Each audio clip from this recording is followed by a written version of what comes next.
ఇవన్నీ రోజుకొకటి చెప్పినా చదివినా కలియుగం అంతమైపోతుంది. ఎందుకంటే కలియుగ ప్రమాణం 4,32,000 సంవత్సరాలు. మరి మనిషి తన జీవితంలో మొత్తం ఇవన్నీ చదవగలుగుతారా అంటే ఎన్నటికీ చదవలేదు.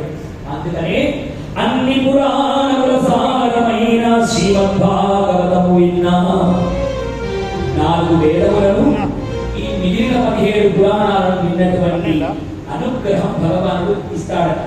ఎందుకు అంటే మిగిలిన పురాణములన్నీ ఒకెత్తు, శ్రీమద్భాగవతం ఒకెత్తు. ఈ విషయం ఒకసారి బ్రహ్మాది దేవతలందరూ తెలుసుకొని ఎక్కడైతే శివయోగీంద్రుడు పరీక్షిత్తుకు భాగవతం తెలియజేస్తూ ఉన్నాడో ఒక కలశం నిండా అమృతం పట్టుకొని వేదములను పట్టుకొని శివయోగీంద్రుడి దగ్గరికి వచ్చారట. శివయోగీంద్ర, ఎందుకయ్యా ఇంత కొంత భాగవతం వారికి చెప్తున్నాం, వారికి ప్రాణం పోతున్నదని ఆర్తితో ఉంటే కదా అని చెప్తున్నారు. వారి ప్రాణం పోకుండా ఇదిగో అమృత కలశాన్ని ఇస్తా, పరీక్షితులు తాగేయమని. ఏ సర్పం పుట్టినా వారి ప్రాణం పోదు. ఈ భాగవతం చెప్తున్నావే, భాగవతం ఒక్కటి కనుక మాకు ఇచ్చేసామనుకో, ఇగో ఈ 4 వేదాలను నీకు ఇచ్చేస్తాము, ఈ వేదాలు పరీక్షితులు ఇచ్చివేసి, కావాలంటే మిగిలిన 17 పురాణాలు కూడా ఇచ్చేస్తామయ్యా అన్నారు. ఒక్క భాగవతం మాత్రం దేవతల కోసం చేయవయ్యా అన్నారు. దేవతలు కూడా విడిచిపెట్టట్లేదండి నారాయణుడు.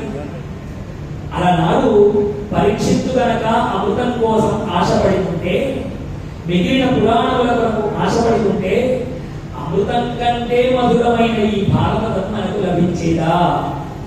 ఆ పరీక్షిత్ మహారాజు త్యాగమే ఇవాళ మనం భాగవత మహాపురాణాన్ని వినగలుగుతూ ఉన్నాం. అమృతం కంటే మధురమైనటువంటి ఆ హరినామాన్ని మనం పట్టుకోగలుగుతూ ఉన్నాం. ఈ విషయం అందరికీ తెలియజేయడానికి అన్నట్టుగా శివయోగీంద్రుడు ఒక త్రాసు తెప్పించాడు. తరాసు వీడు తెచ్చినటువంటి అమృత కలశము, 17 పురాణాలు, వేదములు అన్ని ఒకవైపు, భాగవత మహాపురాణం ఒకవైపు పెట్టాడట. భాగవతమే కిందికి దూకింది. ఇవన్నీ తెలియపోయాడట. అంటే వాటన్నిటినీ తక్కువ చేయడం ఈ సందర్భంగా మన యొక్క ఉద్దేశం కాదు. కానీ అవన్నీ మనం చదవలేము కాబట్టి ఒక్క భాగవతం ఒక్కసారైనా జీవితంలో వింటే వీటన్నిటినీ చదివినటువంటి ఫలితాన్ని పొందుతామని మనకు భాగవతం ద్వారా తెలుస్తూ ఉన్నది. జయ గోపాల కృష్ణ భగవానికి.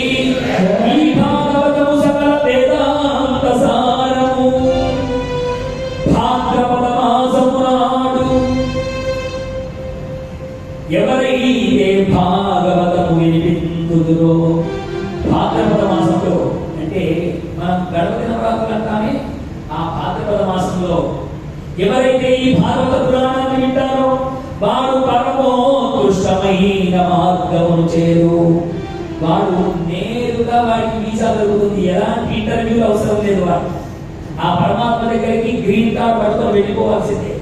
అలా భాద్రపద మాసంలో వింటే ఇంకా ఎక్కువ పుణ్యాన్ని కలిగింపజేస్తుందట ఈ భాగవత మహాపురాణం.